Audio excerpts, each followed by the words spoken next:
Woo! Yep, these roads are awful. Ladies and gentlemen, welcome back to GTyar. Yeah, so this is it. Here she is in all of her glory. This is what I have acquired after much deliberation and thought. Let's just get right into it. It is a 2003 BMW Z4. And I know what you're thinking. You're thinking, Rob, what have you done? This is a grand mistake. And you know, I kind of have to agree with you there. This is a grand mistake, but it is a beautiful mistake. Let me just tell you why I decided to purchase a Z4 instead of a Miata, a Corvette, or what was the other thing I was looking at there? Oh, the SLK, the Mercedes SLK. So out of all those choices, this is the one that spoke to me most every time I looked at them. They're all beautiful cars. They're all great cars. All those convertibles I was considering.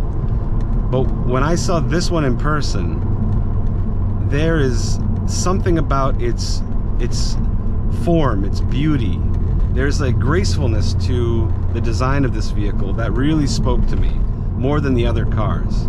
That was the main reason why I went for a Z4, because it's just gorgeous. And it's kind of a weird looking car if you look at it from certain angles. But more so than the other convertibles, this car just really spoke to me, and its beauty really just captured my heart. So maybe not the smartest choice buying a 20-year-old BMW convertible, mostly because there's a lot of plastic underneath that hood. There's a lot of plastic in the cabin here. And, you know, in the end, I don't really mind the plastic in here. Not a big deal. But I am bothered by the plethora of plastic parts that I find underneath the hood. I've already done some work to this car. I've only had it for about, let's say, I bought it the end of December. So I've only had it for a couple months now.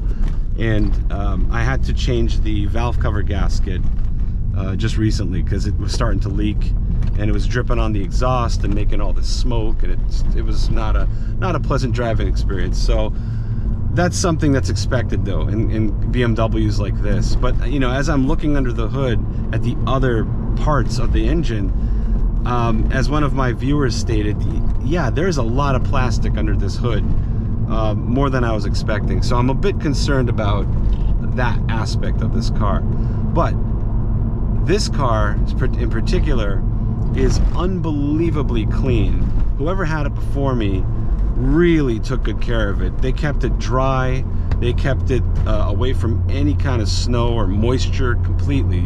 You can tell by looking under the car, under the hood, every part of this car, it's almost practically rust free, which is very impressive for like a 21-year-old convertible. You know, aside from my worries about the plastic parts under the hood and inside the cabin here, and aside from all the squeaks and rattles and shaking sounds I hear when I hit any little bump, I am completely enamored by this car. And I'm going to go into the reasons why I love this car in a separate video. I'm probably going to do like a top 10 list of things I love, and then the top 10 of things I do not like about this car. But the overall vibe I get from this vehicle is stability. It's a solid, stable car. Maybe not as visceral a driving experience as a Miata would offer me. But like I said, I fell in love with how beautiful this car was. And I absolutely stand by that. I think, you know, sometimes I'll buy cars just based off of passion. Like I'll look at something and go, how cool is that? Or look how gorgeous that thing is. And I'll forget about the mechanical gremlins and, you know, the shortcomings of a vehicle. But, you know, in this case, I felt confident purchasing this because it was so well cared for. The mileage is relatively low. Right now we're looking at 122,000 miles. So that's actually pretty low for a car that's about 21 years old. And like I said, it's just immaculate inside and out, super well cared for. There are some things that are not working on this vehicle, as is to be expected with a 21-year-old BMW. Number one, the biggest problem that I have right now is that the roof does not retract. And I think anyone who owns a Z4, or like an older Z4, first gen Z4, can completely understand and relate to what I'm saying. It's like when I look in the forums for this car, the number one problem that pops up is leaks, like oil leaks in the engine bay, and then the next one that's right up there with it is a non-operating soft top roof. And that has to do with the fact that the electric motor and hydraulic pump system that runs the soft top is located behind my left shoulder here, in this little cavity. And basically what happens is water will build up in that cavity because there's drain pipes that get clogged after a while, and then that water will seep into the housing for where the electric motor is that runs the hydraulic pumps to, you know, operate the roof. And of course, water and electric motors don't get along together. So that's the most common issue with these Z4s. If the roof isn't working, most likely that motor is wet, and you have to get in there, replace it, clear out those drain pipes, and get it all sorted out. So I knew that this roof wasn't working when I bought the car. And the dealer that I bought it from, they said they repaired it. I don't know what they did as far as repairs go. It did work intermittently for like a day or two, and then it just stopped working after I took delivery of the car. And I kind of knew that was going to happen. I wasn't expecting the dealer to pour, you know, a couple grand into the vehicle after I'd paid for it to fix the roof. I mean, they probably tried their best. They probably changed some sensors and did a couple things to make it happen when I went to pick up the car, but eventually, like a week later, just stopped working completely. It does unlatch from here. The motor here is working fine, so that's great. This part unlatches and the roof can be cracked open, but it won't go back because the hydraulic pistons are, unless they're being operated by the motor, they're not allowing me to push it back. And here's the funniest part: there is a safety emergency release cord in the trunk that allows you to operate it manually if things fail. But for some reason, it's missing parts. It's missing a part at the end of the cord. This like little red tab thing that you need to kind of keep it out.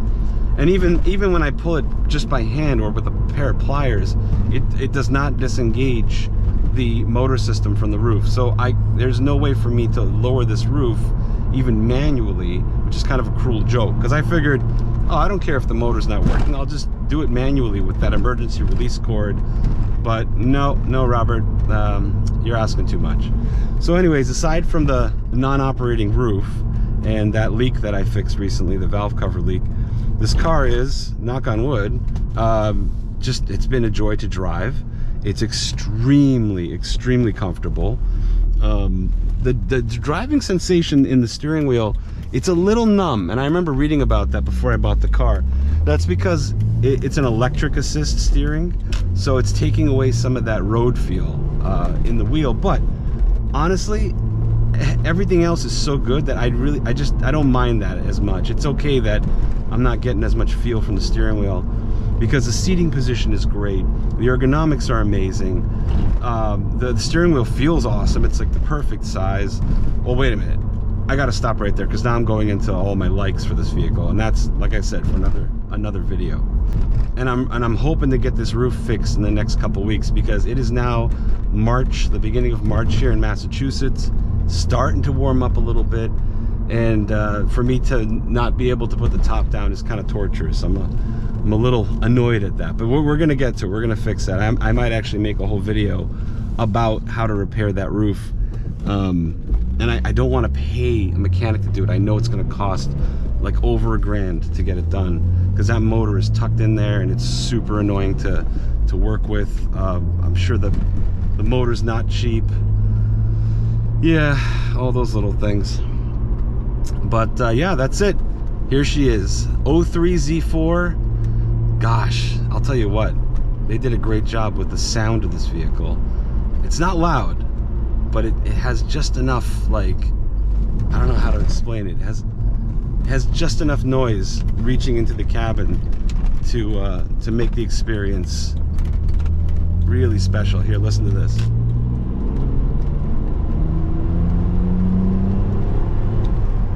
Yeah, when you bring it up over like 3,000 RPM, yeah, that's when the motor really comes to life.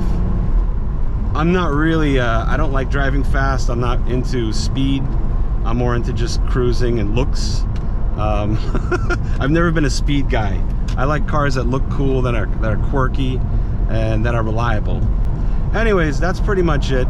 Just wanted to share with you guys what I've acquired, and hopefully I'll make a top 10 things I like video about this very soon as the weather warms up. Yeah, just wanted to say I appreciate you watching. Buckle up, put down that phone, and enjoy the drive. We'll see you on the next one.